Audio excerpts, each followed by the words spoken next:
Ayan, so may gagawin tayo. Yung hand grip natin may ikot. Ayan. Nandun yung throttle.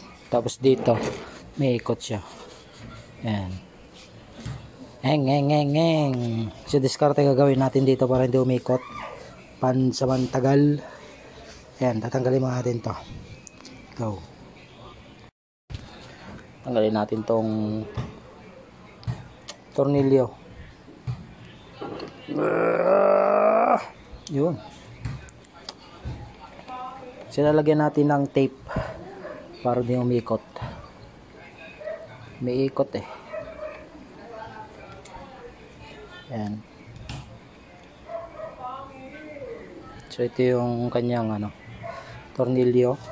Tapos ayan, may ikot. Yun. So ang kinis, no. Tanggalin yung pintura. Ayan. Diyan sa loob niya.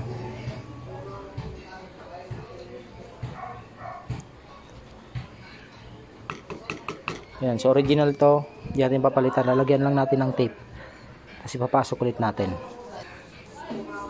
Ayan. So pag pinasok mo kasi siya. Ayan. Iikot talaga. Ayan. So para hindi umikot, pinanasan na rin natin yan. Lalagyan natin ng ito, yung tape. Ayaw ko ng electrical kasi madikit masyado. Ayan, paikutan natin. Ayan, so paikutan natin. Ayan. Ayan, so pinaikutan natin ng tape. Tapos testing natin. Ayan. Dapat ang ikot papasok.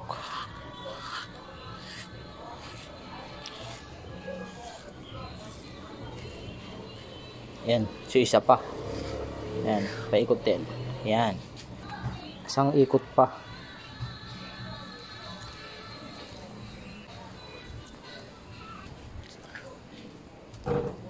Ayan. So pinaikutan pa natin ng tape, dalawang ikot para humigpit. Ayan. So dapat electrical tape ang nilalagay ko dito, kaso ito na lang, mas maganda. Mas madaling linisan kasi electrical tape. Halimbawa sira ulit.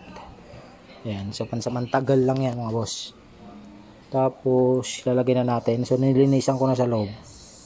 Ayan, wala na yung magaspang. Pasok natin. Ang pagpasok, paikot-ikot lang. Ayan.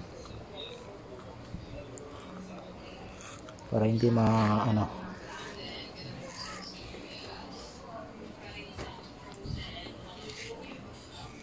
Ayan.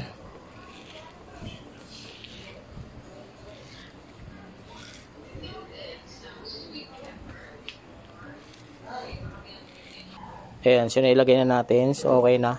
Ayan, medyo mahigpit na. Ayan, so babalik natin yung kanyang tornilyo. Ayan, so ito. Yung kanyang tornilyo. Ayan. Yung stock kasi mas bagay pa rin dito. No, yung stock kasi yung aftermarket. Kaya hintayin natin mapudpud to, saka lang natin palitan. Ayan. Higpitan na natin.